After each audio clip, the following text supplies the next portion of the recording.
মান্না ভাই একজন অসাধারণ অভিনেতা ছিলেন এবং বলবো অসাধারণ মানুষ ছিলেন।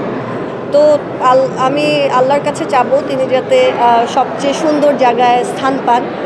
মানুষ তো জীবন বেঁচে থাকে না, উনিও বেঁচে থাকেননি, তবে আমরা এখনও সবাই মান্না ভাইকে মনে করি। উনি ওনার কাজের মধ্য দিয়ে আসলে সবার মাঝে বেঁচে আছেন, সেটাই আমরা দেখতে পাচ্ছি। তো আশা করব উনি যেভাবে জীবিত অবস্থায় আমাদের সবার মনে স্থান করে নিয়েছিলেন, আশা করব মৃত্যুর পরে তিনি আল্লাহর মনেও স্থান করে আছেন।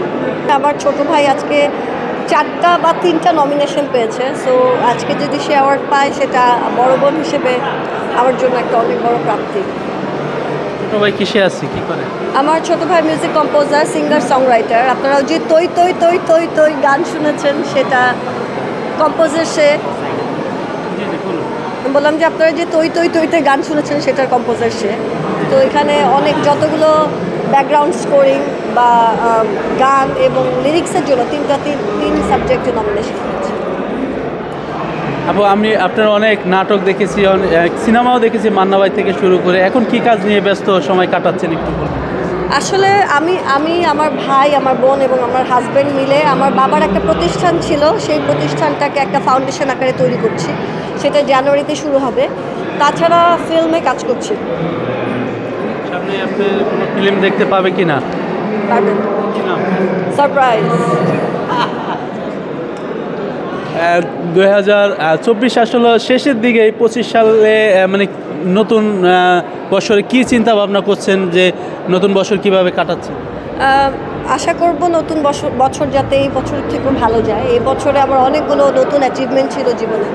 তো সেই নতুন জীবনের সাথীকে নিয়ে বা নতুন জীবনের সব অর্জনকে নিয়ে সামনের বছর আরও সুন্দর করে অর্জন করতে চাই আর কাজ করতে চাই। কাজের মাধ্যমে কোথায় নিয়ে যাবেন নিজেকে? কোথায় আর নিব, বাংলাদেশেই থাকবো। আচ্ছা, না আর কোথাও জায়গা নাই, এখানেই থাকবো। আরেকটু বিষয়, মান্না ভাইয়ের সাথে আপনি একটা সিনেমা কাজ করেছেন, ওই সিনেমাটা অনেক ব্যবসা সফল বা অনেক মানুষ দেখেছে। ওই ক্ষেত্রে মান্না ভাইয়ের উদ্দেশ্যে বলবেন কিনা বা তাকে মিস করেন কিনা? মান্না ভাই একজন অসাধারণ অভিনেতা ছিলেন এবং বলবো অসাধারণ মানুষ ছিলেন। তো আমি আল্লাহর কাছে চাবো তিনি যাতে সবচেয়ে সুন্দর জায়গায় স্থান পান। মানুষ তো জীবন বেঁচে থাকে না, উনিও বেঁচে থাকেননি, তবে আমরা এখনও সবাই মান্না ভাইকে মনে করি। উনি ওনার কাজের মধ্য দিয়ে আসলে সবার মাঝে বেঁচে আছেন, সেটাই আমরা দেখতে পাচ্ছি।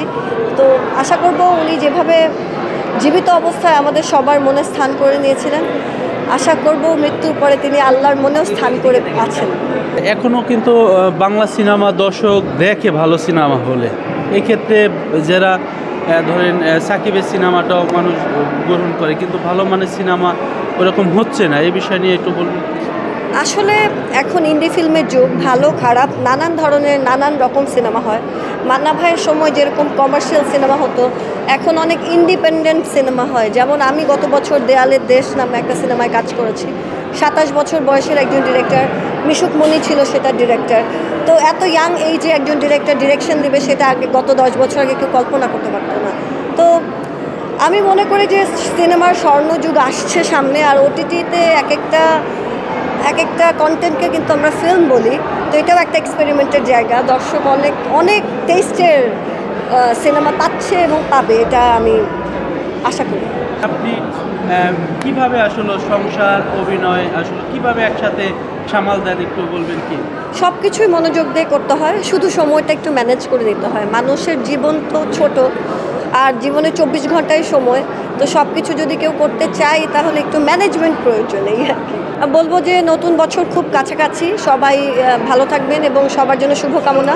নতুন বছর যাতে সবার জীবনে নতুন নতুন সুন্দর গল্প নিয়ে আসে, আর আমরাও যাতে সুন্দর সুন্দর গল্প উপহার দিতে পারি।